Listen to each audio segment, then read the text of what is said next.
I'm going to send it to all these publishers and they are just going to beg me to publish my book. And no, that's not how it happens. If you think talent will save you, this best-selling author will show you how that mindset might break you. And then I went back to school in 2004 at ASU and I took a creative writing course just out of the blue. I just was taking all these art courses. I was an art major. Right. And then just out of the blue, I thought I'll take a creative writing course. And that teacher was really great. He taught us how to outline, how to condense our story into 3 sentences, and how to, get busy, how to take that idea in your brain and put it on paper. So one day after class, I just told him the story. I wanted to write about the boy prince entering a dragon forest. And he said, you really should write that. So for 4 years, every night, I would sit at the computer and write this book. And then finally, in 2008, I typed the end and thought, I'm going to send it to all these publishers and they are just going to beg me to publish my book. And no, that's not how it happened. I was rejected. That's the first lie creatives grow up believing, that someone's coming to discover us. All, for a couple of years. And then finally, I was lamenting about it on a chat room. This was before Facebook took off and we had chat rooms. Yeah. And I was in a chat room with a bunch of authors lamenting my, painful rejections. And one guy said, my publisher, it's a small publisher. They are looking for fantasy for kids. And I was like, oh my gosh. So I submitted it. And sure enough, they loved it. And they signed me for 3 books. Don't you just hate it when your dream starts feeling like a second full-time job? Yes.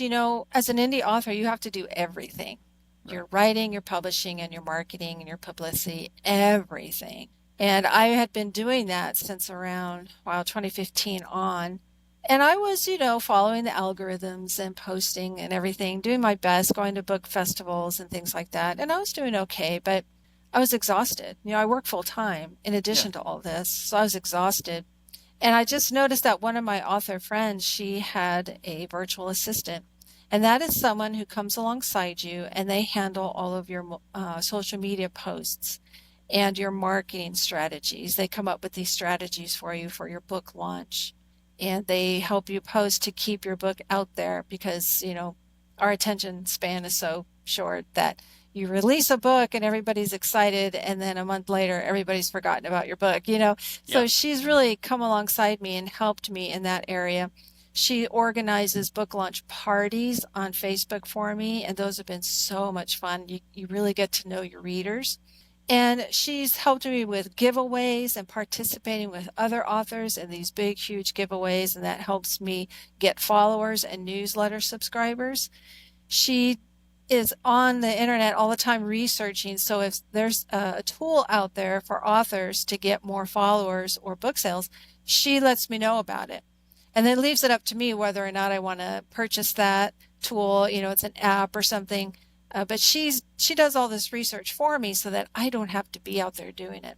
We all hit that wall, the one where pride costs more than help. Okay, so I guess my question on that, and sorry, I'm getting off of our topics. Sure. For those of you who don't know, I actually give an agenda, but I don't always follow it.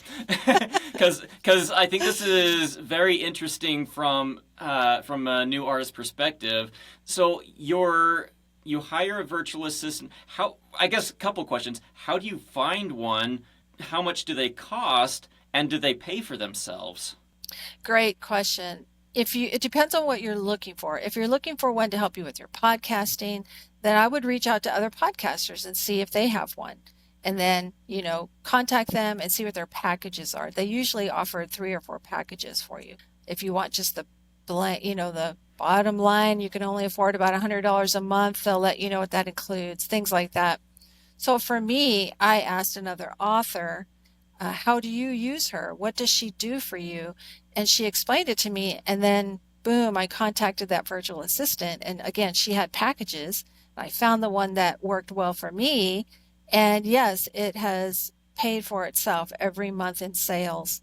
And so that's why, my husband's like, yeah, I think we can keep doing it. If it was costing me and I wasn't, paying for it, then he would be like, no, because I don't know about you, but other authors out there, you might want to have a budget for the year. And if you have a certain amount of money you're going to spend each year on your books, try your best not to surpass that. and for tax reasons too. But for me, she fell under that umbrella of costs, so it worked out really well. And then, like I said, after the first year, I noticed a change. After the second year, wow, my book sales just went crazy. And it's been like that ever since. So, yeah, it depends on what you're looking for. If you're looking for someone to help you with social media posting, someone to help you with some marketing strategies for you, whether it's your podcast, your art, or your books, your music, there's virtual assistants out there all over. You can check out Facebook, there's a lot of groups on there. You can find virtual assistant groups, author groups, and you can kind of pick their brains as to how they use theirs or if they use one at all. It's kind of crazy, but the tools that we think are outdated are usually the ones that actually still work. The number one way is to grow your audience is to have an email list and to grow it with a newsletter. It sounds so archaic. I know people are like, email? What? No way. Yes, email still works.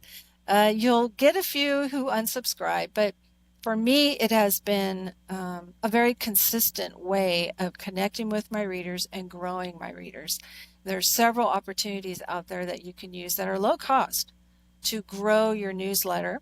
Growth isn't magic, it's systems, and most creatives avoid systems like they're poison. Newsletters. Get your newsletter out there and grow your email list. And then they would provide you with ways to do that.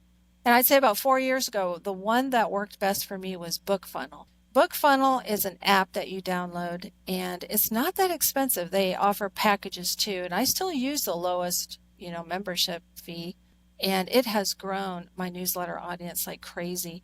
It provides authors like me a way to give away a free book, participate in promotions where your readers out there of various genres click on that promotion and find your book and then download it. And all I ask of them is to sign up for my newsletter and you get my book. And they do. And that took my email subscription list from 800 when I first joined BookFunnel, and now it's at 4,400. Oh, wow. So That's it pretty works good. beautifully. Yeah, it works beautifully. Every artist fears the same thing, getting trapped in the version of themselves that worked once. That's true. And that same author I told you about who writes books set in Ireland felt that way too. She kind of wants to expand now. So yeah, I think that's why I like being an indie author the most. I can try whatever genre I want. I used to think I had to stick with one genre because they tell you that at all these writers' conferences. No, just stick with one genre. And then I interviewed Melody Carlson on my podcast, and she is one of the most prolific authors I've ever met, a best-selling, like New York Times best-selling author. And I looked at her website like you did mine. I looked at hers, and she started off writing YA, and then she did romance and historical suspense, and now she's settling on romantic comedies. And then she's very, very famous for her Christmas novellas. So she's like my hero. I told her, I said, you are who I want to be. I don't want to be pigeonholed into one genre. And she said, Ruth, write whatever you want to write. And I was like, yay. I felt like she was giving me permission, right? I was like, yay. And so, because I was known for my fantasy fiction, my children's fantasy books, dragons and everything, but I wanted to write other things too. And so she gave me permission. She said, you write whatever you want to write about. And I did. And my women's contemporary books, have done really well. The ones that are set in Italy did really well. I did a Christmas novel a couple of years ago. That was a bestseller. And my Christmas novella last year did really well. And now I'm writing suspense. So in addition to that, I still do my dragon books as well. So I think it's important to find what it is that you're passionate about. For my art, as you saw, I love to do animals. I dabbled a little bit with abstract art and some children's portrait. I did a children's portrait business years ago. But I've always loved drawing and painting animals. And so that's where I'm going to stick because that's my passion.